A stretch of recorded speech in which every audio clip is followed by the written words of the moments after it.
What's going on, YouTube? Welcome back to the MaddenBallerz YouTube channel and our Georgia State Dynasty. Last time we saw the Panthers, they were wrapping up a close 28-26 victory in the All-State Sugar Bowl against the Minnesota Golden Gophers. These were the top two offenses in the nation this year. And the number 2 offense, Georgia State, came away with the victory, 28-26. Now it's time for the offseason. And we're going to get started with the season and career stats at Georgia State. We're looking at the season stats here. Steve Smith, a very good season. 3,430 passing yards, 43 passing touchdowns. Anthony Gross led the way rushing, over 1,300 rushing yards, 15 touchdowns. We almost had 3 running backs with 1,000 yards. Mark Barnes and Stephen Leach each had over 700. Luther Madsen led the way with receiving, over 1,000 yards receiving, 8 touchdowns. Terrence Flynn had a good year as well with 9 touchdowns. Looking at the defense, Nate Hawkins, 106 tackles for Hawkins. That led the way, almost double the next guy. Brad Williams led the way with 14 sacks. B.J. Allen, he led the way with 7 interceptions. Nate Hawkins led the way with 2 forced fumbles. And B.J. Allen recovered a fumble as well. We had a very good year getting takeaways. B.J. Allen also led the way with 3 defensive touchdowns. We're looking at career stats now. Steve Smith, will he leave after his junior year this year? If he does, these are his stats. He's got over 1,200 yards rushing. He's got...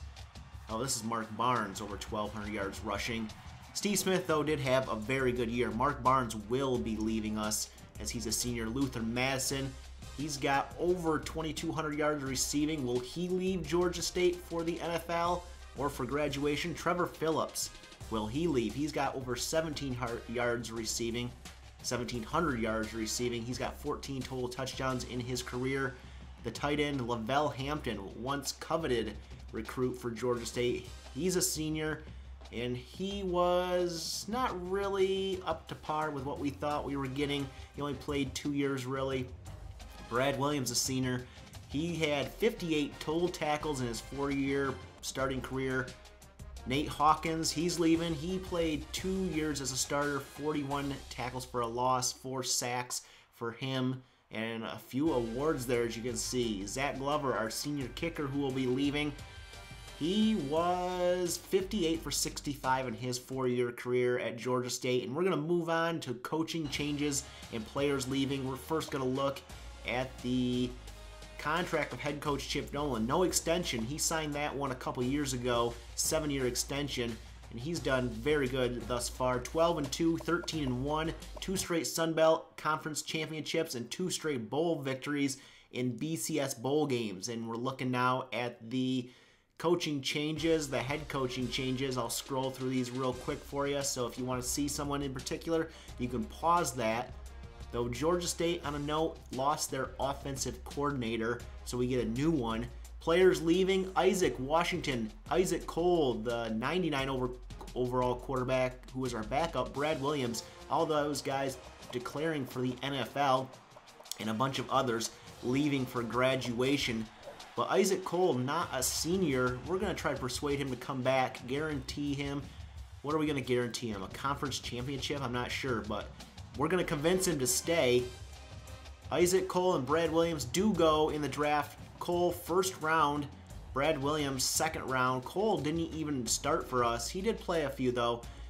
Transfer requests here. We got a fullback and a right tackle from the University of Louisiana Monroe and the University of Central Florida. Nothing special there. We're going to move on now to signing day. This is the biggest part of the offseason, and this is who we have on our board and how many points we are going to give them here. We don't really have that much left that we're looking to get.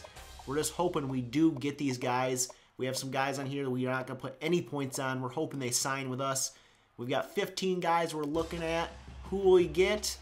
Well, not that many here. We've lost out on Theo McDaniel, the Air Force. Paul Johnson, one of our top recruits we wanted. He goes to Penn State.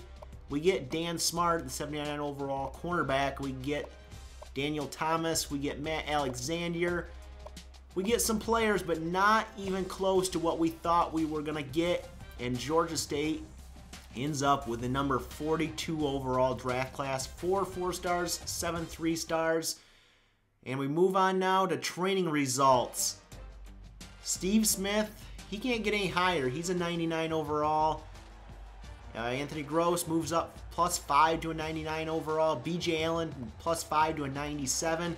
Terrence Flynn, Luther Madison, Trevor Phillips are top 3 receivers all up there as well. So this offense is stacked, literally stacked. As you see the rest of the training results, you can pause this to see a certain player. But we have an awesome offense on this team, and our lowest player is a 67. We move on now to custom conferences, and what you guys have been waiting for, Georgia State, we're moving them to the SEC East. We move Kentucky, well, Kentucky stays in the East. We move in number 6, Louisiana Tech. They finished number 6 last year. They're moving to the West to even out the SEC with 16 teams.